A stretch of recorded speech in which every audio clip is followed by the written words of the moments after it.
Let me ask you something. You sitting there watching all these tough guys, bootleggers, racketeers, killers, and you're drinking what? Water? What are we doing here? Introducing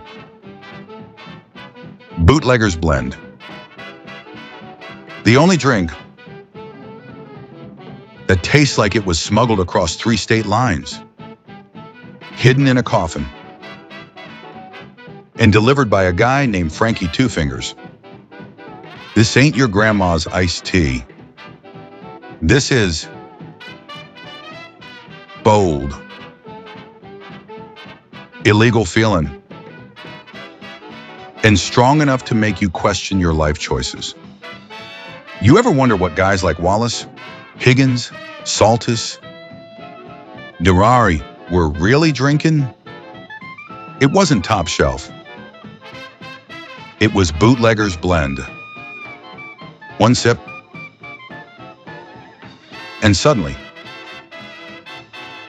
you trust nobody. You start talking in whispers, and you think every car outside is following you. Side effects may include paranoia, bad decisions, and calling people kid for no reason. And listen, if a guy hands you a glass and says, "Don't ask what's in it, just drink," Bootlegger's Blend. If it burns, it's probably working. Available nowhere legally.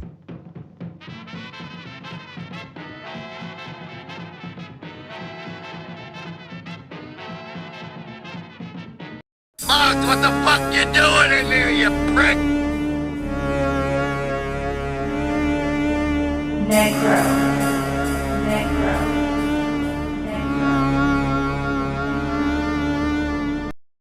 Pizzaverse Studios presents The Forgotten Bosses, the bloody blueprint of American organized crime. A Pizzaverse Studios production. Palermo Productions. Written by Bambi Palermo. Narrated by Vincent DiPrio. Let me lay it out for you. When people talk about organized crime, they start at the top. The Commission. The 5 families. Capone, Luciano. But that's like starting a war movie at the Victory Parade. You want to understand power? You start with the chaos. And these guys, they were chaos. No rules, no sit-downs, no structure. Just men carving out empires with guns, liquor, and fear. Frank Wallace, War in the Streets of Chicago. You don't understand Wallace without understanding the North Side versus Outfit War. Chicago wasn't one mob. It was Irish gangs, Italian gangs, independent bootleggers, all fighting for control of alcohol, America's most illegal gold mine. Wallace operated under the North Side banner, connected to O'Banion's flower shop front, ran breweries that Capone wanted, refused to fall in line. Now here's the key detail most people miss. The North Side gang wasn't weak. They actually outmaneuvered Capone early, pulled off hits, controlled territory Capone couldn't easily take. That's why Capone escalated. Wallace's murder in 1926? Not random.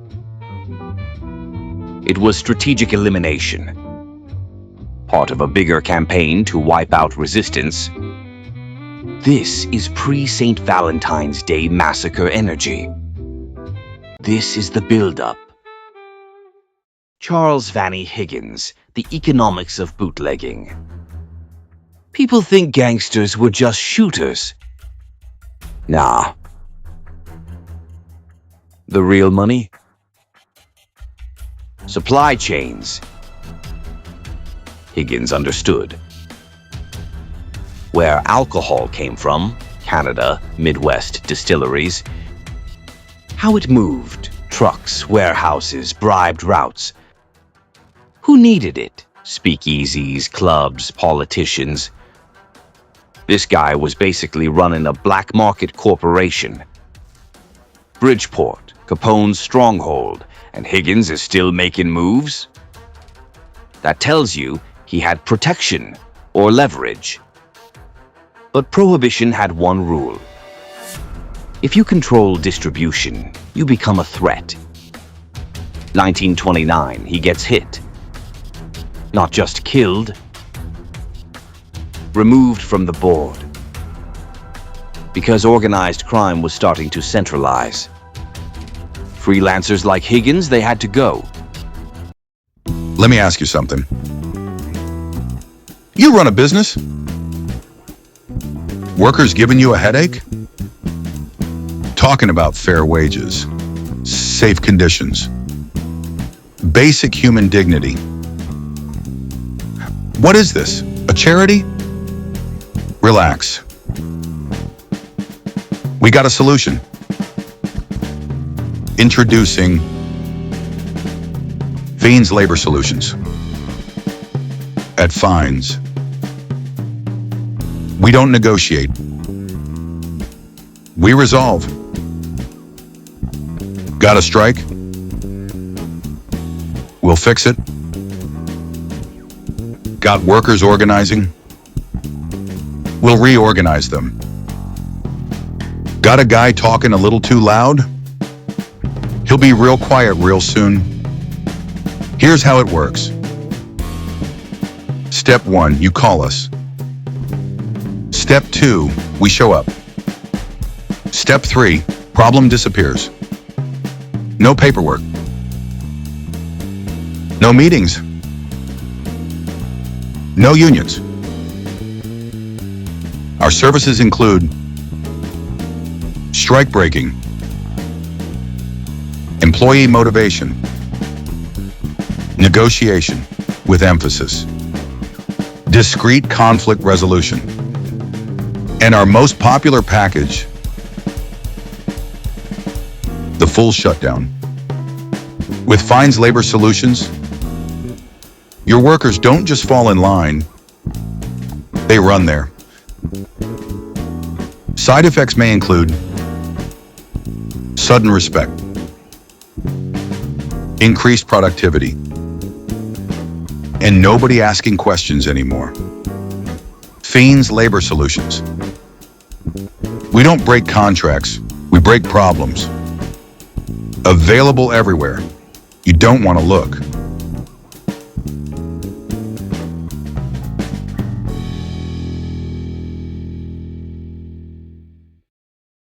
Benny Fane, the invention of the racket system. Fine's story is crucial because he answers this question. How did crime become business? Before him, gangs robbed people. After him, they owned industries. Fine controlled garment workers, union negotiations, factory access. He used violence to break strikes, intimidation to control hiring, extortion to maintain power. And here's the twist. He wasn't Italian. He was part of the Jewish underworld that helped shape early organized crime. This is pre-mafia dominance. This is multi-ethnic criminal ecosystems. Fine's downfall. Not just rivals. Evolution. The next generation, Luciano, Lansky, etc., took his ideas and made them cleaner, more scalable. Charlie Berger, when the mob left the city. Berger's story proves something important. Organized crime wasn't just urban. He ran southern Illinois like a feudal lord. Coal towns, rural routes, political offices. He controlled. Bootlegging in isolated regions. Local law enforcement through fear or payoff. Elections and officials. And then the assassination of Mayor Joe Adams. That changed everything. Because now, this wasn't crime. This was a direct challenge to the state. The government had to respond. So instead of a street hit, Berger gets trial, conviction, execution, 1928. That's rare. That's what happens when a gangster gets too bold.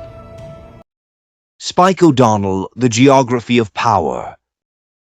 You want to understand O'Donnell? Understand this. Whoever controls movement controls money. He owned river routes, dock access, transfer points, which meant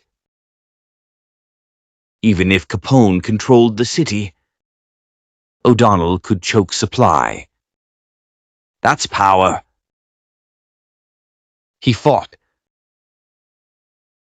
Capone's outfit, the Jenner brothers, independent gangs, multiple shootouts, multiple attempts on his life. Shot more than once, still lived. Why? Because he knew when to fight and when to disappear.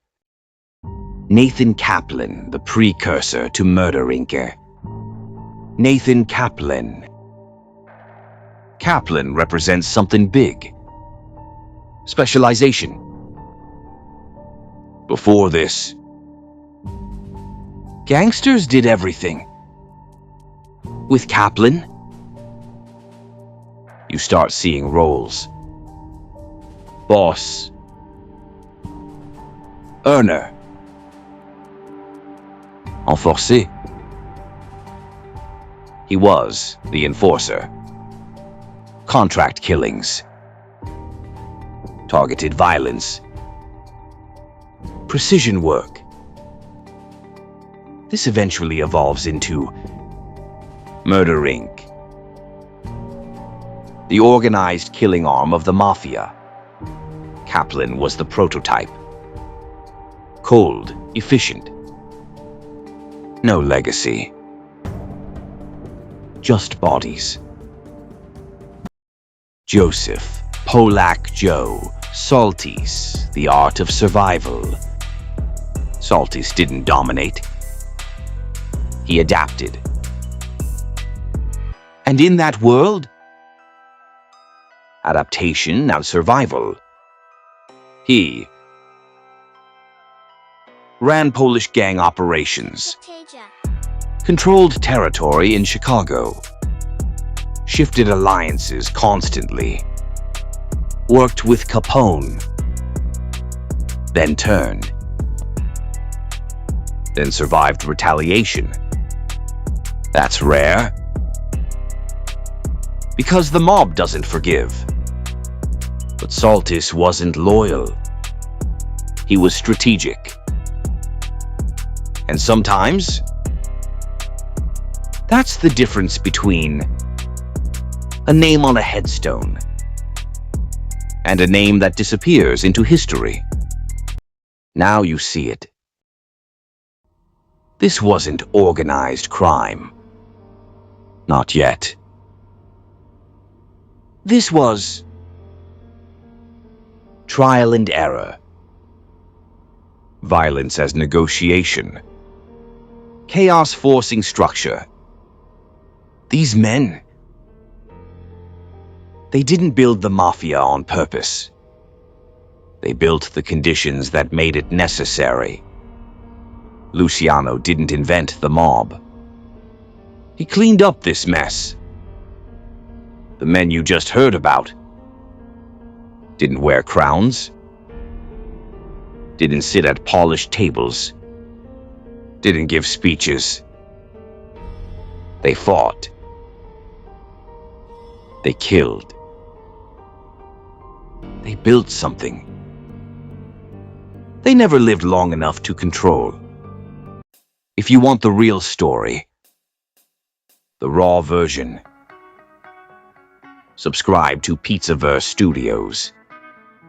We don't tell fairy tales here. We tell what really happened. From Vincent D'Iprio and Bambi Palermo, thank you for riding with us. This ain't just history. This is the blueprint. Pizzaverse Studios. Palermo Productions. Written by Bambi Palermo. Narrated by Vincent D'Iprio. See ya at the next one.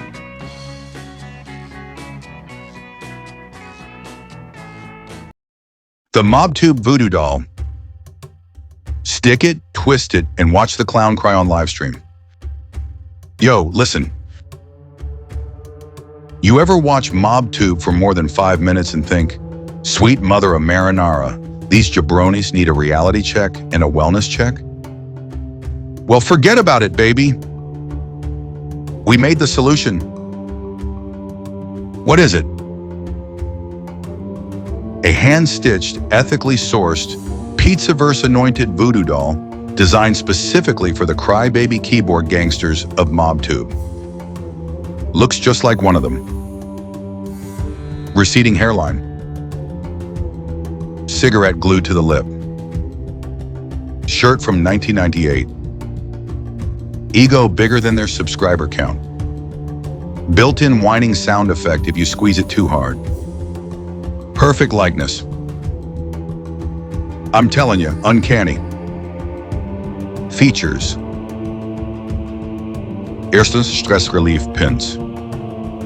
Color-coded because we classy. Red pin for when they lie on live stream. Blue pin for when they cry about trolls. Green pin for the moment they say, yo, I know real guys in the life. Gold pin, the instant they threaten legal action, then go live 6 minutes later. Twin, MobTube meltdown mode. Stick the doll in the ribs. He goes live. Stick it in the head. He posts his screenshots. Stick it in the butt. He blames the haters. Realistic as hell. 3. Soundboard of shame.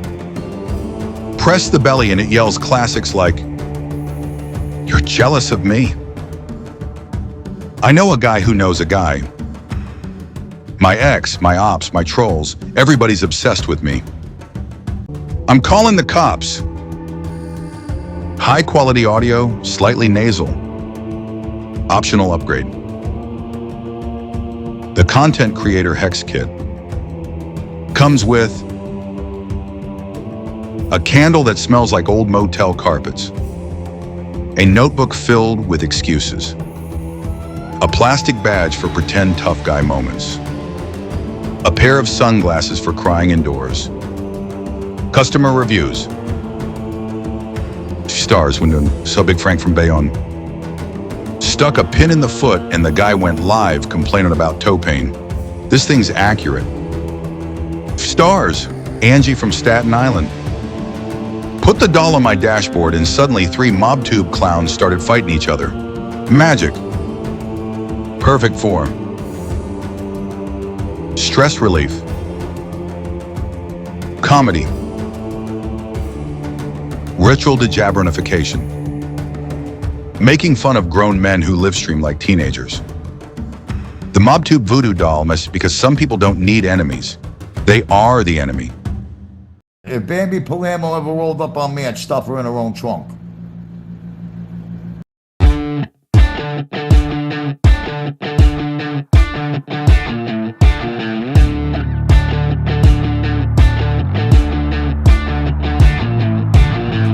There's smoke in the sky again, so I'm getting high again. Take another hit to the diaphragm.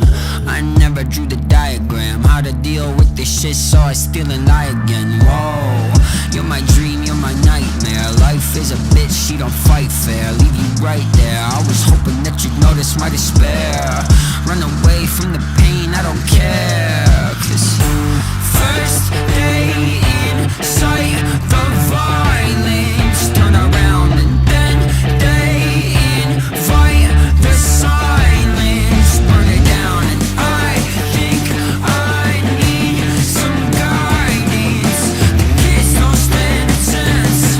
No, the kids don't stand a chance. Old man trouble back again, fucking up my plans like oh no, oh no. I'm back to the black again, getting fucked up again, oh no, oh no.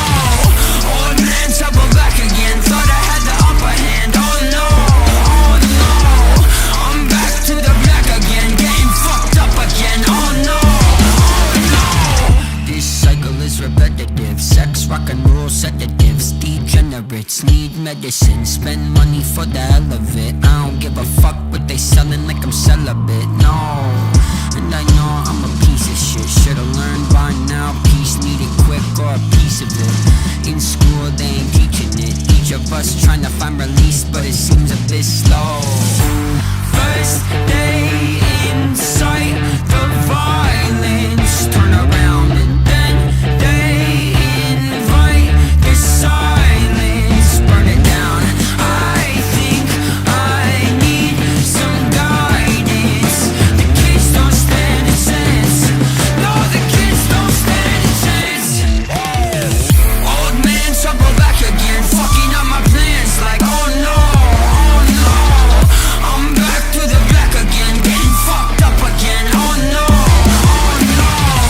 Old man trouble back again, thought I had the upper hand, oh no, oh no. I'm back to the black again, getting fucked up again, oh no, oh no. I drink, smoke, whatever you selling, I'm a sick joke. My president's a felon and I can't cope. I'm in love with the pain, so I stick poke with my kin folk. Give me drink, smoke, whatever you selling, I'm a sick